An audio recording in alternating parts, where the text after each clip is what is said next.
Hay una profecía sobre Irán que, si es correcta, significa que lo que ocurrió en febrero de 2026 no fue el final, fue el inicio.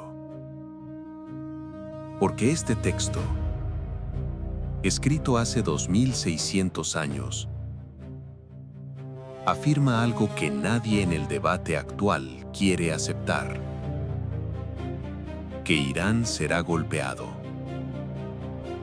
Su poder militar será destruido. Pero su pueblo no está destinado a desaparecer. Está destinado a volver. Y si eso es cierto, entonces estamos interpretando todo lo que está pasando ahora mismo de la forma equivocada. No es una profecía oscura ni irrelevante. Está en Jeremías 49, escrita aproximadamente en el año 600 a.C.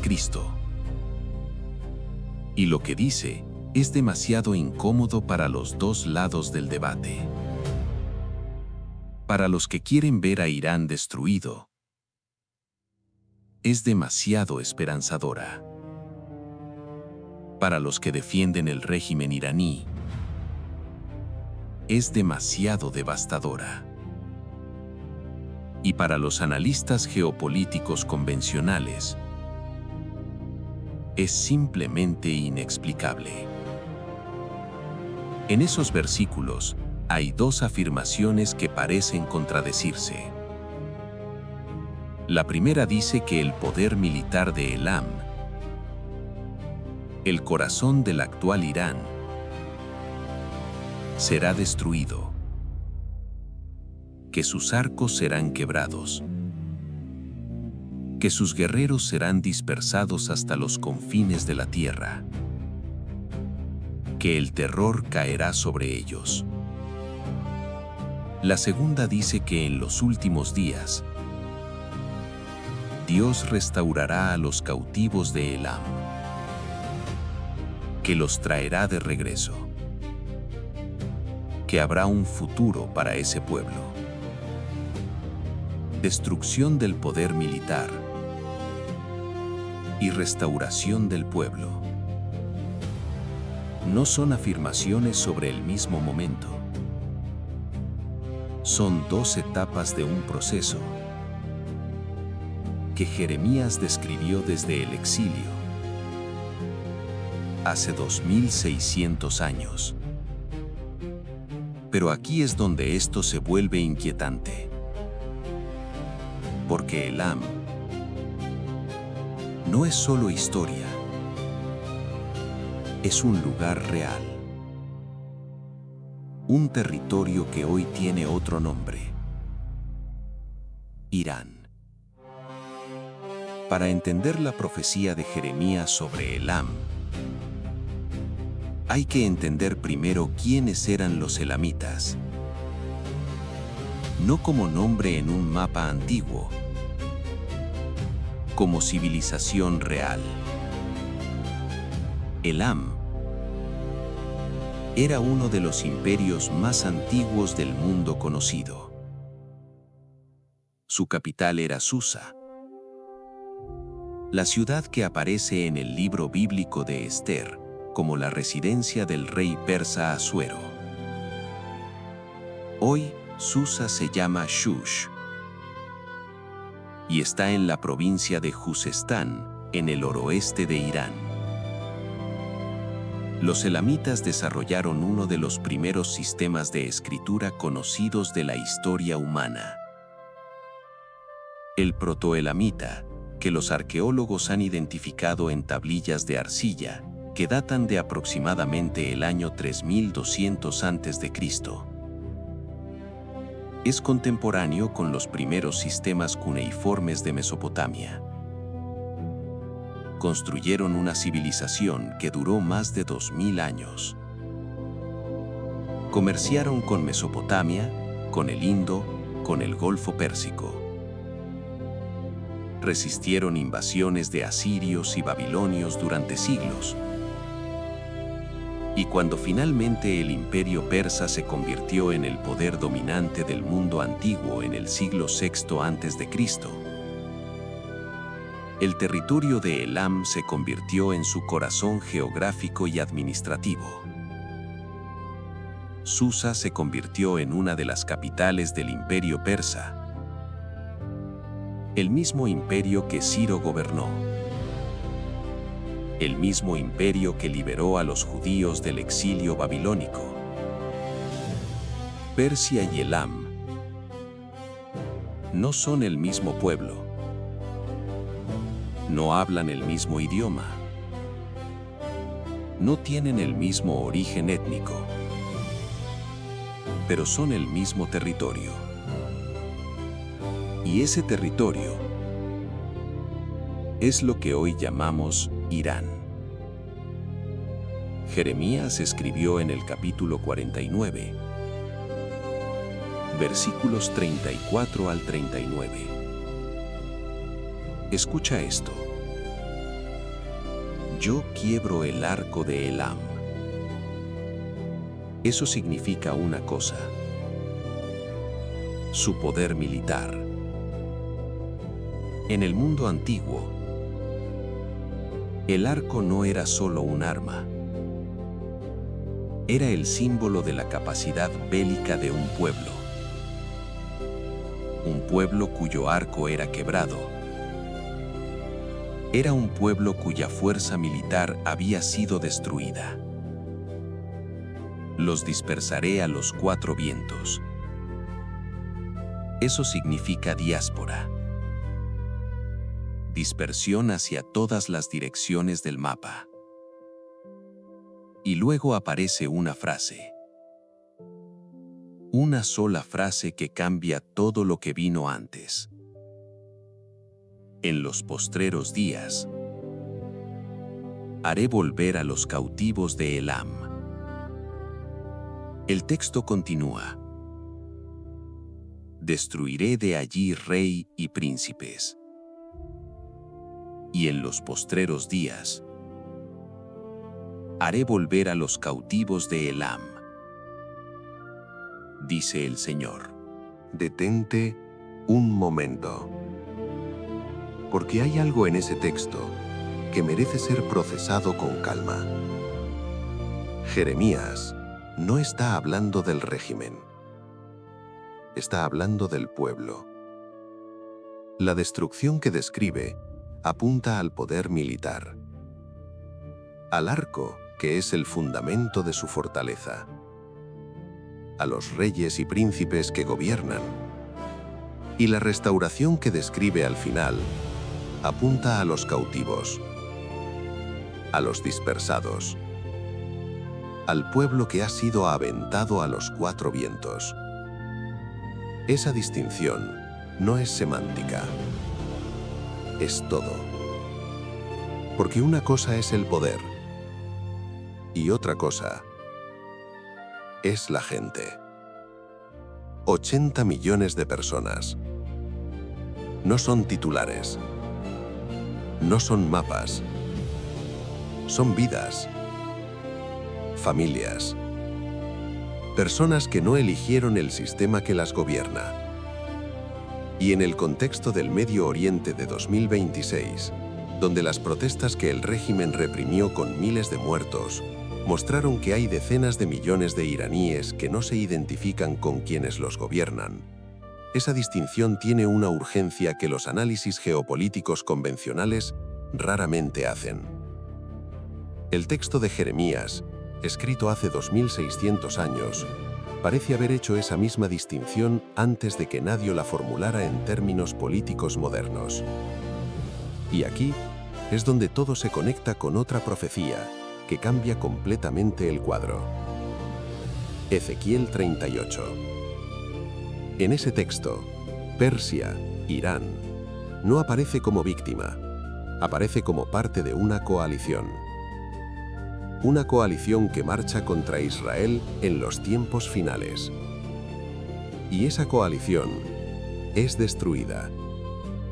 Cuando se leen juntos Ezequiel 38 y Jeremías 49, algo emerge que ninguno de los dos textos produce por separado.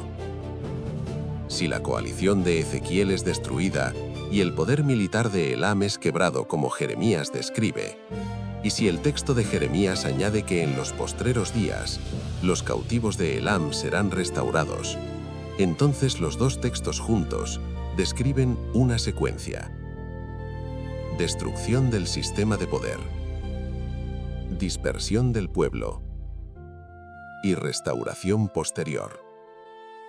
Primero cae el poder, después se dispersa el pueblo y luego viene algo que casi nadie está considerando: restauración.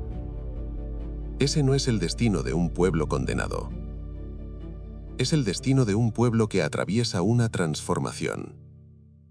Y hay un detalle más que pocos intérpretes mencionan. En el libro de los Hechos de los Apóstoles, capítulo 2, hay una lista de los pueblos presentes en Jerusalén el día de Pentecostés. El momento que los textos cristianos describen como el nacimiento de la Iglesia. Entre los pueblos mencionados están los partos, los medos y los elamitas. El pueblo de Elam, presente en Jerusalén en el momento fundacional del cristianismo. Eso no es un detalle menor para los intérpretes que leen los textos como un todo coherente. Es una señal de que el pueblo de Elam, dispersado a los cuatro vientos como Jeremías describió, llegaría a estar presente en los momentos más importantes de la historia sagrada. La dispersión que Jeremías describe, no como castigo final, como movimiento que lleva al pueblo de Elam hacia el centro de lo que los textos proféticos describen como la conclusión de la historia, y que la restauración prometida en los postreros días no sería solo una restauración geopolítica. Sería algo más profundo. Algo que los textos señalan, pero no describen completamente. Y todo esto deja de ser teoría cuando lo ves en una persona real. Tiene 31 años. Vive en Toronto, Canadá. Llegó de Irán hace 4 años. Es ingeniera de software. Trabaja en una empresa de tecnología en el distrito financiero de la ciudad. Salió de Irán después de las protestas del movimiento Mujer, Vida, Libertad de 2022. Vio a sus amigas ser golpeadas en las calles de Teherán. Vio a compañeros de universidad ser arrestados sin cargos claros. Y tomó la decisión que millones de iraníes han tomado en las últimas décadas: salir. No como rendición, como sobrevivencia. No es religiosa en el sentido tradicional. No practica el Islam, ni el cristianismo, ni ninguna otra tradición formal. Pero hay algo que lleva consigo desde que era niña. La conciencia de que es heredera de una de las civilizaciones más antiguas del mundo. Que su pueblo construyó el cilindro de Ciro antes de que Roma existiera. Que sus antepasados desarrollaron matemáticas, astronomía y arquitectura que el mundo occidental tardaría siglos en alcanzar. Que la lengua persa produjo una de las tradiciones poéticas más ricas de la historia humana. Hafez, Rumi, Omar Khayyam. Nombres que pertenecen al patrimonio de la humanidad tanto como Shakespeare o Cervantes. Esa herencia y el régimen que gobierna Irán hoy son para ella dos cosas completamente distintas. Dos realidades que no solo no se identifican entre sí, que en muchos sentidos se contradicen. Cuando le explicas que hay un texto bíblico escrito hace 2600 años que distingue entre el destino del poder militar de Elam y el destino del pueblo de Elam, que describe la dispersión de ese pueblo a los cuatro vientos, que termina con una promesa de restauración. Esta mujer, que no es religiosa, ni cristiana, ni judía, ni particularmente religiosa, se queda en silencio por varios segundos. Y luego dice algo que resume todo lo que este canal existe para explorar. Eso suena a nuestra historia. Una mujer iraní secular, sin ninguna creencia religiosa particular, escucha un texto de hace 2600 años y dice, eso suena a nuestra historia. Si esa conexión te detuvo a ti también, este canal tiene más episodios que construyen este mismo mapa. Suscríbete para no perder el siguiente. Hay 3 formas de leer esta profecía, y cada una cambia completamente lo que significa. La primera lectura es la dimensión histórica. El poder de Elam fue quebrado múltiples veces en la historia antigua. Por Asiria, por Babilonia, por Persia. El arco de Elam fue efectivamente destruido cuando Elam fue absorbido por el imperio persa en el siglo VI a.C. Los elamitas fueron dispersados y asimilados. Su lengua desapareció. En esa lectura, la profecía de Jeremías describe eventos que ya ocurrieron hace más de 2000 años. Y la restauración prometida en los postreros días sería todavía futura. La segunda lectura es la dimensión geopolítica contemporánea. Si Persia, el heredero del territorio de Elam, es parte de la coalición de Ezequiel 38, y esa coalición es destruida como el texto describe, entonces el texto de Jeremías adquiere una relevancia para el Irán de 2026 que resulta difícil de ignorar. No como predicción periodística, como marco de interpretación para un proceso que los textos sugieren no termina con la destrucción del sistema de poder, sino que continúa hacia algo que el análisis geopolítico convencional no tiene categorías para modelar. La tercera lectura es la dimensión escatológica. En la tradición cristiana, los postreros días es una frase con un significado teológico preciso. La restauración de los cautivos de Elam, en ese contexto, no es solo política. Es parte de un proceso de reconciliación más amplio que los textos proféticos describen para los tiempos finales. Un proceso donde pueblos que fueron antagonistas en la historia sagrada llegan a ocupar un lugar en la conclusión de esa historia. Ninguna de esas 3 lecturas excluye a las otras. Y la tensión entre ellas es exactamente el espacio donde este canal existe. Hay algo más en el texto de Jeremías 49 que merece atención especial. El versículo 38 dice que Dios pondrá su trono en Elam. Esa frase ha generado debates entre los intérpretes durante siglos. Los intérpretes judíos medievales la entendían como una metáfora del juicio divino sobre esa región. El trono del juicio establecido sobre el territorio que iba a ser juzgado.